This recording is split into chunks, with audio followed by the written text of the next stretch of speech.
বাংলাদেশে প্রথম রাষ্ট্রীয়ভাবে শিশুদের জন্য নতুন কুড়ির আমরা নতুন আমরা কুড়ি এই যে বলে যে নতুন কুড়ি দিয়ে রাষ্ট্রীয়ভাবে শিশুদেরকে যে উৎসাহিত করেছিলেন, এটা কিন্তু আমাদের জন্য একটা মাইলফলক। পরবর্তীতে প্রয়াত দেশনেত্রী বেগম খালেদা জিয়া শিশুদের মন্ত্রণালয় সহ বিভিন্নভাবে শিশুদেরকে যেভাবে উৎসাহিত করেছেন, এটা সত্যি আমাদের জন্য একটা উদাহরণস্বরূপ। এবং সবশেষে দেশনায়ক তারেক রহমান, জিয়া রহমান ফাউন্ডেশনের মাধ্যমে শিশুদের যে বৃত্তি প্রদান, পাশাপাশি জুবাইদা রহমান যে বিজ্ঞান মেলা দিয়ে শিশুদেরকে উৎসাহিত করছে, এটা আমাদেরকে উৎসাহিত করছে। তো কাজে আজকে এখানে যে মাঘ উৎসব, এটা নিয়ে আমি কিছু বলবো। আমরা আজকে ভুলে গেছি যে আমাদের ষড়ঋতুর কথা।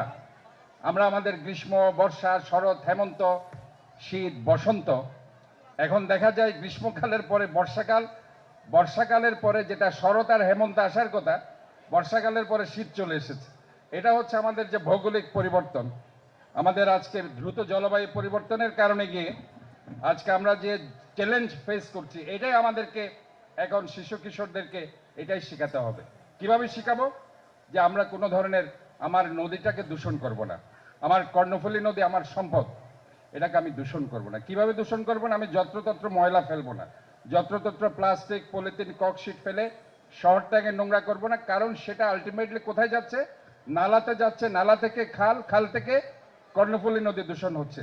এইভাবে যদি আমরা আজকে বাচ্চা শিশুদেরকে এটা যদি আমরা শিখাতে পারি, যেটা আমি এখন সিটি কর্পোরেশনের স্কুলগুলোতে করছি, স্কুল হেলথ স্কিমের মাধ্যমে বাচ্চাদেরকে আমরা শেখাচ্ছি কিভাবে ময়লা ফেলতে হয়, কোথায় ফেলতে হয়।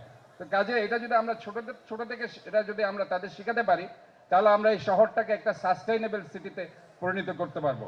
আমরা নালা, খাল, নদীর জন্য প্রচুর বাজেট আমরা দিচ্ছি, আলটিমেটলি আমরা যদি সিভিক অ্যাওয়ারনেস ডেভেলপ করতে না পারি, তাহলে আমরা এই শহরটাকে কিন্তু সুন্দর করতে পারবো না। এবং এই শিশু কিশোর উৎসব আমি বলি এটাই আমাদের হওয়া উচিত, আমাদেরকে এটা শেখানো। আর আমাদের ঋতু সম্বন্ধে, এটা আমাদের ষড় ঋতু। আমরা এখন জানি না এই বৈশাখ, জ্যৈষ্ঠ, আষাঢ়, শ্রাবণ, ভাদ্র, আশ্বিন, কার্তিক, অগ্রহায়ণ, পৌষ, মাঘ, ফাল্গুন, চৈত্র, এই যে 12টি মাস অনেকে জানে না। কাজে আমার মনে হয় এগুলি শেখাতে হবে। বাংলা আমাদেরকে ধারণ করতে হবে, এই শহরটাকে আমাদেরকে ধারণ করতে হবে, এই রাষ্ট্রটাকে আমাদের ধারণ করতে হবে। আমি এই শিশু কিশোর উৎসবে সবাইকে ধন্যবাদ জানাচ্ছি। এবং শিশু কিশোরের এই যে একটা গত 16 বছর একটা কিশোর গ্যাং তৈরি হয়ে গেছে, এটার বিরুদ্ধে আমাদেরকে সবাইকে ঐক্যবদ্ধ হতে হবে। যার কারণে আমি সিটি কর্পোরেশনের পক্ষ থেকে যখন ওদ নিয়েছি, আমি বলেছি এই শিশু কিশোরদের জন্য আমি 41টি ওয়ার্ডে 41টি খেলার মাঠ আমি করে দিয়ে যাব ইনশাল্লাহ। আপনাদের দোয়ায় 11টি খেলার মাঠ ইনশাল্লাহ আমার প্রায় শেষের দিকে।